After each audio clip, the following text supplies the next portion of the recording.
सोमवारी दिल्लीतील अनेक शाळांना अचानक ईमेल प्राप्त झाला। मी इमारतीच्या आत अनेक बॉम्ब पेरले आहेत। बॉम्ब लहान आणि अतिशय चांगले लपवले आहेत, त्यामुळेच इमारतीचे फारसे नुकसान होणार नाही, मात्र बॉम्बचा स्फोट होऊन अनेक जण जखमी होणार आहेत। जर मला $30,000 मिळाले नाहीत तर मी बॉम्बचा स्फोट करीन।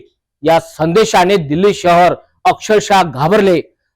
राजधानी दिल्लीतील अनेक मोठ्या शाळांसह 44 शाळांना बॉम्बची धमकी मिळाली आहे, ज्यामध्ये डीपीएस आरके पुरम आणि पश्चिम बिहारच्या जेडी गोयंका स्कूललाही बॉम्बची धमकी देणारा ईमेल मिळाला आहे।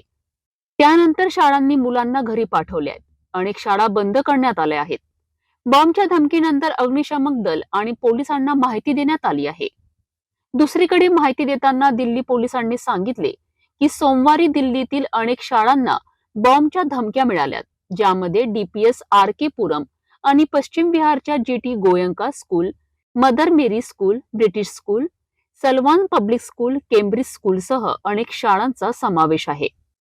दिल्ली पोलिसांच्या माहितीनुसार 40हून अधिक शाळांना ईमेलद्वारे बॉम्बच्या धमक्या मिळाल्या आहेत। तात्काळ शाळांना सुट्टी देण्यात आली। पोलिसांना घटनास्थळावरून टायमर, डिटोनेटर, बॅटरी, घड्याळ, वायर आदी साहित्य सापडले नाहीत। प्राथमिक तपासानंतर यात नायट्रेट आणि हायड्रोजन पेरॉक्साईड रसायनाचा वापर करण्यात आल्याचा पोलिसांना संशय आहे।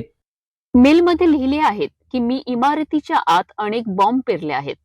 बॉम्ब लहान आणि अतिशय चांगले लपविले आहेत, त्यामुळे इमारतीचे फारसे नुकसान होणार नाही, मात्र बॉम्बचा स्फोट होऊन अनेक जण जखमी होणार आहेत। जर मला $30,000 मिळाले नाहीत तर मी बॉम्बचा स्फोट करीन, अशी धमकी देण्यात आली आहे। दिल्लीचे माजी उपमुख्यमंत्री आणि आपचे नेते मनीष सिसोदिया यांनी सांगितले की आज दिल्लीतील 40 शाळांना बॉम्बच्या धमक्या मिळाल्या आहेत। हे जाणून आम्हाला धक्का बसला आहे, कारण आमची मुले सुरक्षित नाही। भाजपने दिल्लीत भीतीचे वातावरण निर्माण केले आहे। कायदा व सुव्यवस्थेची स्थिती बिघडली आहे। पुढे म्हणालेत की जर देशाची राजधानी सुरक्षित नसेल तर केंद्र सरकार काय करत आहे? दिल्लीत असे भीतीचे वातावरण मी पाहिलेले नाही। यापूर्वीही शाळांना धमक्या आल्या होत्या। 29 नोव्हेंबर रोजी रोहिणीतील व्यंकटेश्वर ग्लोबल स्कूलला ईमेलद्वारे बॉम्बची धमकी मिळाली होती। याच्या एक दिवस आधी प्रशांत विहार परिसरात कमी तीव्रतेचा स्फोट झाला होता, ज्यात अनेक जण जखमी झालेत। राजधानीत सातत्याने अशाच धमक्या येत आहेत। दिल्लीतील प्रशांत विहारमध्ये स्फोट झाला। गुरुवारी सकाळी प्रशांत विहार परिसरातील एका उद्यानाजवळ मिठाईच्या दुकानासमोर भीषण स्फोट झालाय। या स्फोटात घटनास्थळी उपस्थित असलेला एक टेम्पो चालक जखमी झालाय। महिनाभरापूर्वी याच परिसरात असलेल्या सीआरपीएफ शाळेच्या भिंतीजवळ भीषण स्फोट झाला होता। या प्रकरणी अद्याप पोलिसांना आरोपीबाबत कोणताही सुगावा लागलेला नाही। स्फोटाप्रकरणी पोलिसांनी गुन्हा दाखल केला आहे। प्रशांत विहार पोलीस स्टेशनने अज्ञात व्यक्तीविरुद्ध स्फोटक पदार्थ कायदा आणि सार्वजनिक मालमत्तेचे नुकसान प्रतिबंधक कायद्याच्या कलमानुसार धोकादायक शस्त्रे किंवा उपकरणांनी गंभीर दुखापत केल्याबद्दल गुन्हा दाखल केला आहे। बी ब्लॉक मध्ये गुरुवारी झालेल्या स्फोटात टेम्पो चालक जखमी झालाय।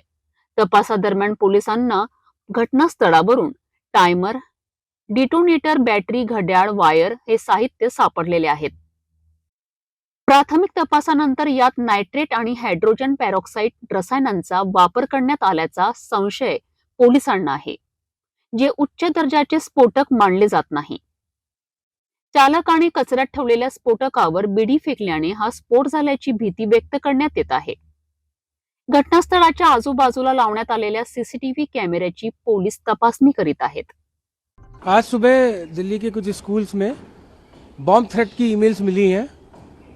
इसके ईमेल्स के मिलने के तुरंत बाद पुलिस ने अपनी कार्रवाई शुरू कर दी। तमाम जगह पुलिस टीम्स पहुंच के हम सारे स्कूल्स की सिक्योरिटी और बच्चों की सिक्योरिटी इंश्योर कर रहे हैं। और मैं आपको और आपके माध्यम से सभी पेरेंट्स को, दिल्ली की जनता को ये आश्वस्त करना चाहूँगा कि पुलिस बच्चों और स्कूल्स की सिक्योरिटी को इंश्योर करने के लिए हर संभव प्रयास करेगी और इसको इंश्योर करेगी। साथ ही जो ईमेल्स का सोर्स है उस तक भी हम जल्दी पहुंचकर उसके ऊपर भी कार्रवाई करेंगे। इसका स्टैंडर्ड हमारा प्रोसीजर है, जब भी इस तरह की कोई मेल मिलती है तो जाके संदिग्ध वस्तु यदि कोई है तो उसकी पूरी सघन जांच की जाती है और साइंटिफिक तरीके से जांच की जाती है। वो सब कार्रवाई चल रही है।